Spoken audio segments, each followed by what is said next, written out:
Hey everybody, Jacob here, and I'm out on tour with Quarteto Nuevo. We're in Montana for our final show at the Bitterroot Performing Arts Center. A really nice little stage. That's kind of what it looks like.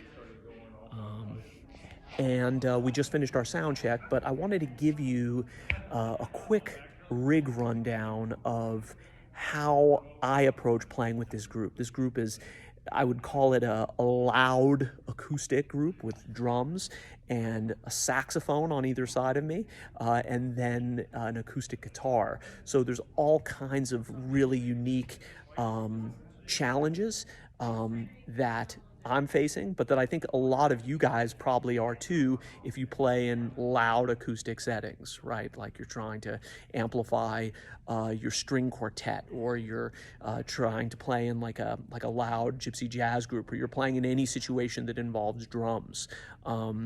And hopefully, instead of just kind of talking about gear or what I use or don't use to imitate my rig, I want to give you some of the principles and thoughts that I had behind setting this thing up the way I did. And I hope it gives you some ideas for your group as well. So let's check it out. Okay, so here we are on the stage, and we just did our sound check. Don't worry about the laptop or the soft step. That's just for some Ableton looping I'm doing in one very specific tune. But what I want you to notice here, as far as the basic rig, is the instrument and the volume pedal, and then we're going to talk about this little mixing board underneath in just a second. So on the cello, I've got a DPA 4099 and a Realist pickup on right now. Now, the reason for that is that when you're blending, it can usually cause some issues. And so if you're going to take on all of the extra issues involved in blending, there has to be a really good reason why you're doing it. I kind of think back to when I first saw Mark Summer in Turtle Island and noticed he was using a volume pedal to turn on and off his pits with an amp when he was plucking with Turtle Island. But Turtle Island was a very simple situation in terms of amplification. They'd have a few ambient mics up and basically be an acoustic string quartet, and he would just use the pickup for that one specific plucking sound.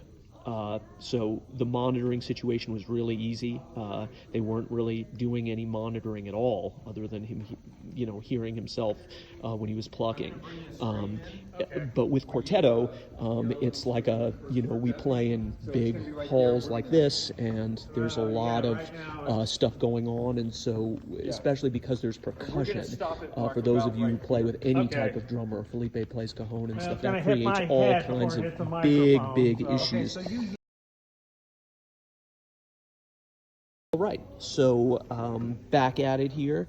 So if you're going to blend, like I said a minute ago, there needs to be a really good reason. And in this group, I'm doing a lot of bass and fake guitar playing, as well as a lot of soloing with the bow. And so just getting that balance is really difficult. And one cool thing about the Realist is that it's an incredibly not realistic sounding pickup. It's very compressed sounding, and it's got a lot of low end with virtually no high end information. So as a pickup by itself, it's got some serious limitations. But in this context, using with the DPA, it's great because I can tell the house guy to leave the lows of the Realist in there and use the DPA for all the mids and the highs in the house. And that is freaking awesome. So in other words, the pickup and the mic, when you're thinking about blending and how you want to use them, the fact that these two kind of sonically complement each other and fill in the gaps is really, really useful, and makes it easy to create a blend where you're not having, a bunch of low end in both and just kind of canceling each other out phase-wise. The other cool thing about, for me, why it's a necessity to blend in a loud acoustic, let's call it, context like this, is that I am often, because I'm sitting right next to Damon and right next to Felipe, who's playing pretty loud percussion, even though we don't send him through our monitor. I need to have a good amount of control over my volume. And I couldn't boost the microphone with a volume pedal. That would create tons of feedback. We don't even send any of the microphone through the monitors because there are just too many feedback issues, and it just makes everything super muddy on stage. So with this volume pedal, I'm controlling my pickup. Specifically. Now, this volume pedal is an Ernie Ball. Normally I use an MVP, so I can set a minimum volume, and that's why I think the Ernie Ball MVP is probably the best volume pedal ever made if you're actually interested in dynamics. Mark Summer just had a regular Ernie Ball pedal, but he was just turning his pickup on and off whenever he was doing his plucking thing versus the bowed thing. But for me, I use the pickup for dynamics all the time to do swells and stuff, and most normal volume pedals only have about from here to here in terms of their range, and then there's kind of no sound. But if you set it at the bottom being 50%, then the entire range of the treatle is possible for expressive and actually using your pickup dynamically, which is really cool in a chamber music or loud chamber music setting. Unfortunately, my MVP went out on the road. We had some issues with it the other night. So I've got a backup here. Always good to have a backup, but this is the regular Ernie Ball, the passive one. So do you see what I did here? We've got some wood and foam so that the pedal can only go down so far. This is not a good substitute for... Okay, got some lights turned on over here. So you'll notice there's a little mixing board here, and what I'm doing is I've got my mic plugged in to the mixing board and then sending it to the house from just the left output. But over here, I've got a headphone output, which I can control the volume of independently down here of just the overall volume I'm sending to the house. And I'm sending myself a little submix to my in-ear monitoring system. And I use this guy right here.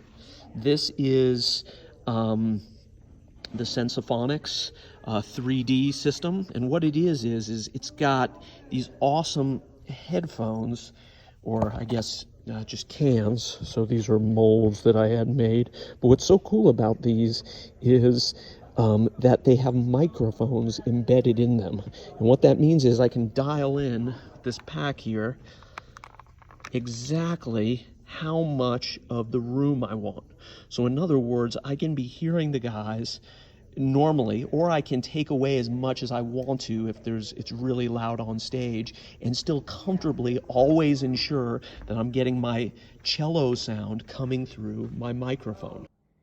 And just a quick note here, guys, that while this is probably the most expensive and I would argue the most pro option, Sensophonics does offer in-ears that aren't custom made that you can use with the same system that is way cheaper. And if you don't have any money at all, you can always just go with a simple pair of earbuds and maybe keep one ear in and one ear out when you perform. Again, I'm just trying to give you the principle here, not advertise specific gear. Remember the pickup, so all that low end and the boof and all of that feels really nice when you're plucking is still coming through the monitor. Most in-ears are shitty at bass anyway, reproducing bass. So again, I kind of am blending, in a sense, into my ears, just like we're blending the sound into the house of the microphone for the high frequencies and then the pickup for the low ones. So I know that's kind of complicated, but I wanted to kind of give you a sense of what my process was and why I was doing it. Again, hopefully you can take a few principles and ideas with you and apply it to your band and your situation.